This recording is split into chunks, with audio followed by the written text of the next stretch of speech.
Direito penal, princípios limitadores.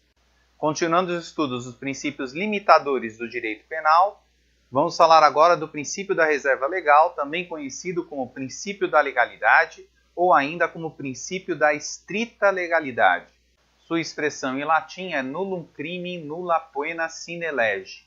Os seus antecedentes históricos datam de 1215, no artigo 39 da Magna Carta do Rei João Sem Terra, foi a primeira menção a esse princípio, quando informa que nenhum homem livre será detido ou sujeito à prisão, ou privado de seus bens, ou colocado fora da lei, ou exilado, ou de qualquer modo molestado, e nós não procederemos, nem mandaremos proceder contra ele, senão mediante um julgamento regular por seus pares, ou de harmonia com a lei do país. Posteriormente, em 1789, a Declaração dos Direitos do Homem e do Cidadão explicitou ela também no artigo 7º, onde diz que ninguém pode ser acusado, preso, detido, senão nos casos determinados pela lei e de acordo com as formas por esta prescritas.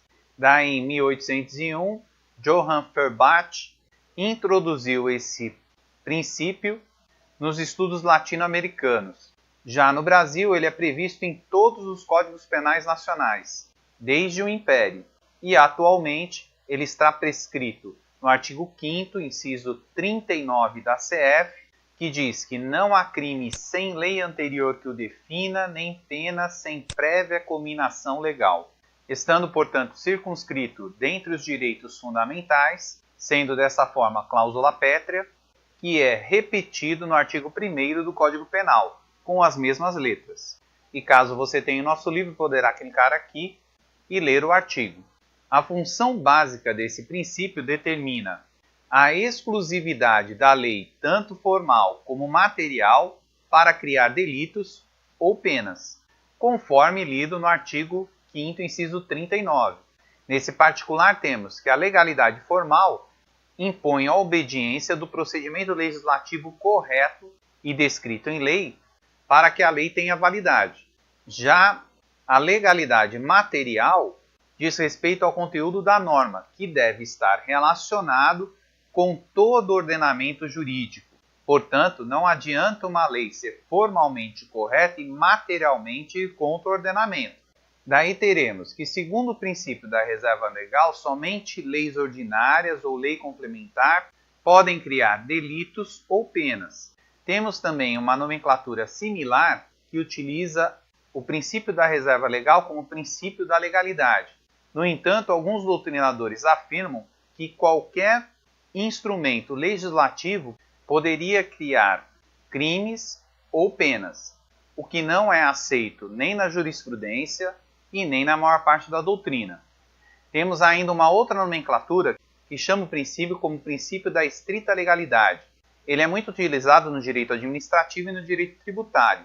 Essa expressão foi cunhada por Luigi Ferrajoli com base da necessidade de lei formal e material para a criação de delitos e penas. Portanto, com essa expressão, ele afirma que a legalidade da lei penal é mais severa do que as outras leis.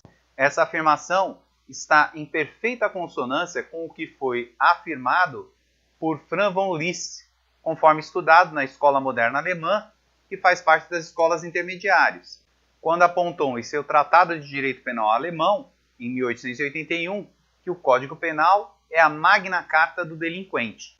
E caso você tenha o nosso livro, poderá clicar nesse link e será remetido à aula para uma revisão. E é importante tomar cuidado porque é vedada medida provisória em matéria penal, nos termos do artigo 62, parágrafo 1º, inciso 1b da CF, quando informa que, em caso de relevância e urgência, o Presidente da República poderá adotar medidas provisórias com força de lei, devendo submetê-las de imediato ao Congresso Nacional. No entanto, é vedada a edição de medidas provisórias sobre matéria de direito penal, processual penal e processual civil. Mas é preciso apontar que o STF aceita a medida provisória para beneficiar o agente, nos termos desse recurso extraordinário 254-818 de 2003. E ele fala que medida provisória, sua inadmissibilidade em matéria penal, extraída pela doutrina consensual de interpretação sistemática da Constituição, não compreende a de normas penais benéficas, assim as que abolem crimes ou lhe restringem o alcance, extinguam ou abrandem penas ou ampliam os casos de isenção de pena ou de extinção de punibilidade.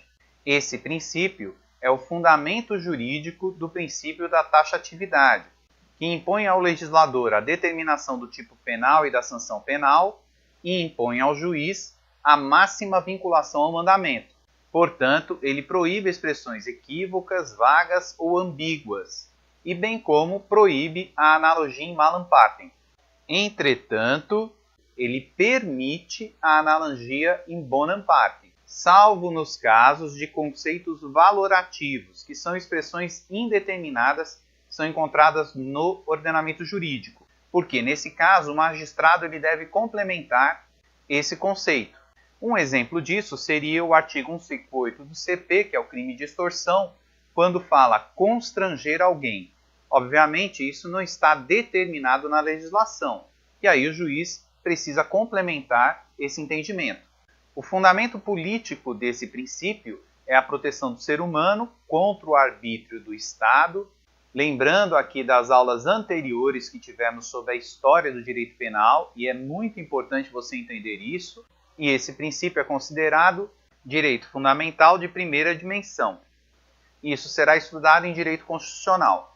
Em relação à sua amplitude, ele não está limitado ao tipo penal, portanto, ele também alcança as consequências jurídicas do tipo penal, ampliando assim ao máximo o alcance desse princípio. Por fim, por estar ligado ao princípio da legalidade, vamos entender um pouco sobre mandados de criminalização, que são comandos determinados na Constituição Federal, sejam eles expressos ou tácitos, e nesse caso eles também são conhecidos como mandados de criminalização implícitos para a penalização de determinados delitos. Portanto, os mandados de criminalização, eles obrigam o legislador a penalizar determinadas condutas. E o STF considera significante a quantidade desses mandados de criminalização na Constituição Federal. Um exemplo de mandados de criminalização explícitos pode ser encontrado no artigo 5º, inciso 41, 42, 43, 44, no artigo 7º, inciso 10, no artigo 227, parágrafo 4º da CF. Todos esses artigos são considerados como mandados de criminalização expressos. Já um exemplo de mandado de criminalização implícito pode ser o combate à corrupção, que já foi entendido pelo STF como mandado implícito de criminalização, obrigando, portanto, o legislador a criar leis que combatam a corrupção no nosso país. Somente para fixação, podemos citar o inciso 51 do artigo 5º da CF, que diz que a lei punirá qualquer discriminação atentatória dos direitos e liberdades fundamentais. Observe que, mesmo sem ter explicitamente descrito isso, ele determina que a lei deverá ser criada para a punição desses crimes.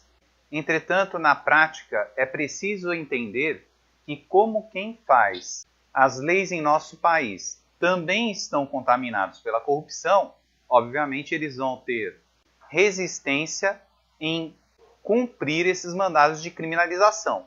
Daí você não ver as mudanças legislativas respectivas para combater isso.